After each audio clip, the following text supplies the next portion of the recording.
Programme جائزہ میں پھر سے حاضر خدمت ہیں۔ آج ہم گفتگو کر رہے ہیں کہ پاکستان میں رائے جمہوریت کیا حالات کی تبدیلی کا کوئی اشارہ دے رہی ہے، یا پاکستان کے حالات میں یہی تبدیلی آئے گی کہ آنے والے وقت میں حالات مزید خراب ہوتے چلے جائیں گے۔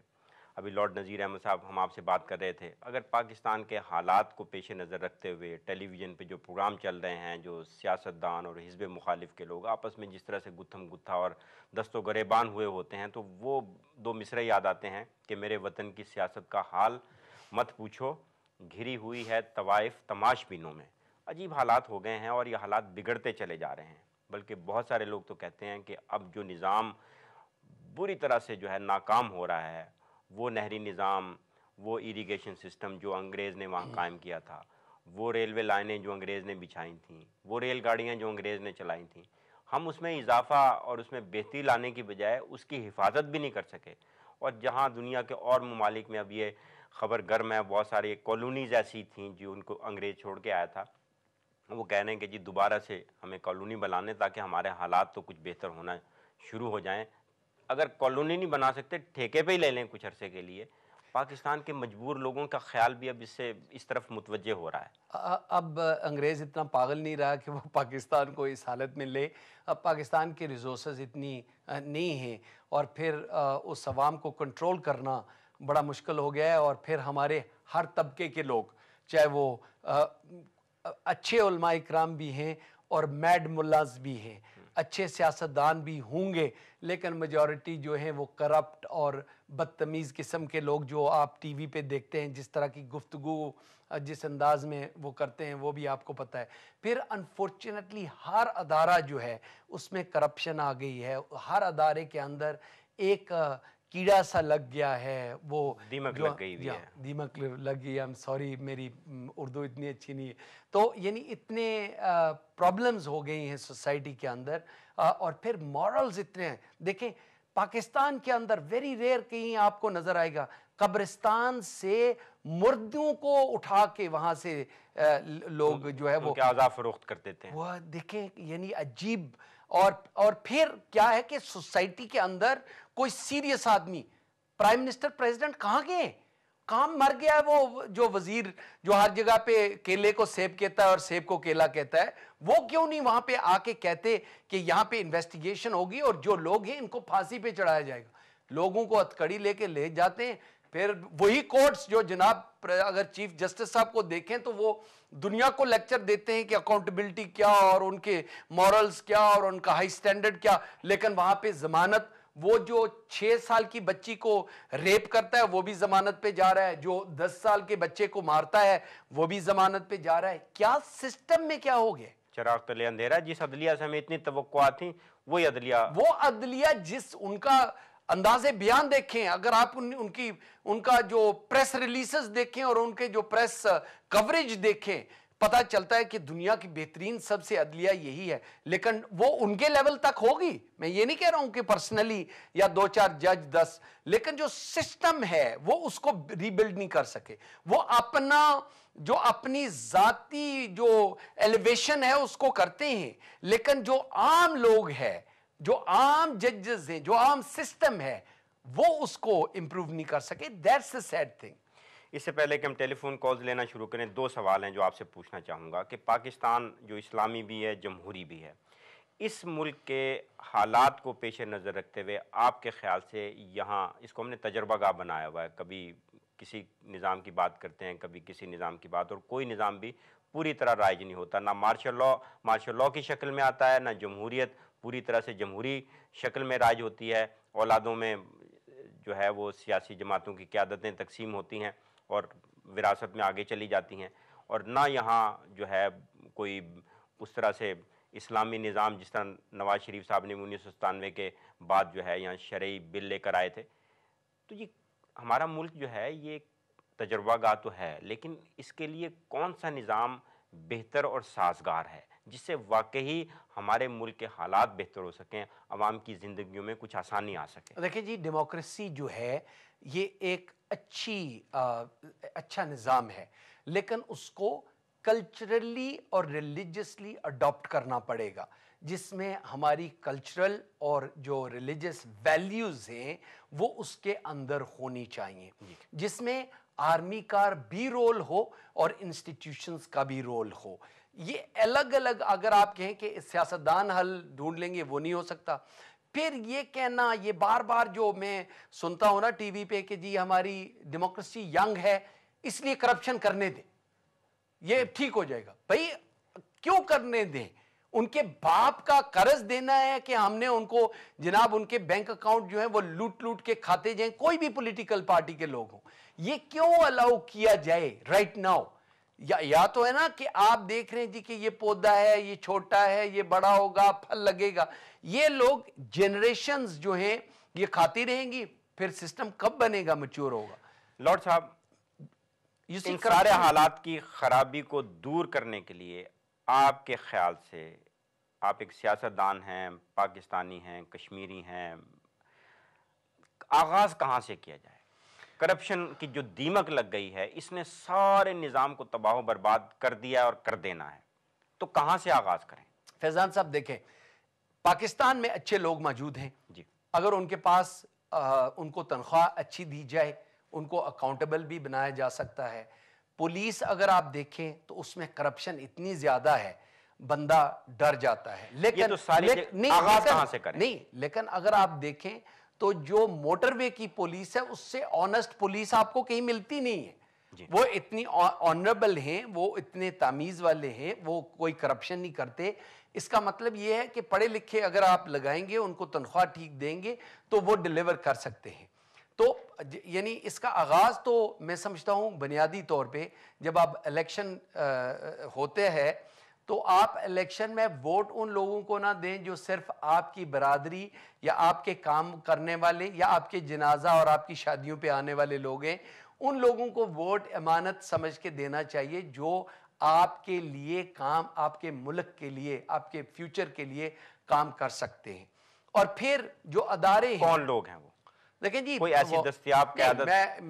میرے سامنے کوئی لسٹ تو ابھی تو الیکشن کا اعلان نہیں ہوا کہ میں نام لے کے کہوں جی کہ فلاں فلاں لوگ ہیں.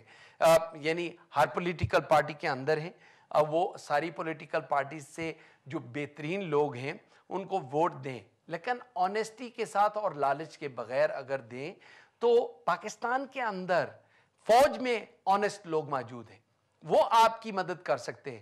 جوڈیشری میں آنیسٹ لوگ موجود ہیں. یہی جو لائرز جن کی موومنٹ نے جوڈیشری اور پاکستان کے اندر ایک سول سوسائٹی کو اتنی سپورٹ کی تھی, وہاں پہ لوگ موجود ہیں. ٹھیک ہے نا جی, تو ان لوگوں کو ڈھونڈنا چاہیے, ہم سب کی ذمہ داری ہے کہ ان کو ڈھونڈ کے جو کرپٹ لوگ ہیں. دیکھیں یعنی پاکستان میں آج کل انفارچونیٹلی کیا ہے, جو چور ہے اس کو وزیر بنا دے, جو آدمی زیادہ کرپشن کرتا ہے اس کو زیادہ کریڈیبلٹی ملتی ہے, جو لوگ آنیسٹ ہیں, جو لوگ پاکستان کے لیے لڑتے ہیں ان کو سائیڈ لائن کیا جاتا ہے, ان کو بدنام کیا جاتا ہے, اگر وہ نکلنا چاہیں تو ان کو نکال دیا جاتا ہے. تو یہ پرابلم ہے کہ جو لوگ عزت کے مستحق ہیں ان کو عزت دیں, جو لوگ چور ہیں. دیکھیں چوری یہاں پہ بھی ہوتی ہے, یہاں پہ جن لوگوں کا یہ ایکسپینسز سکینڈل ہوا جیل میں چلے گئے.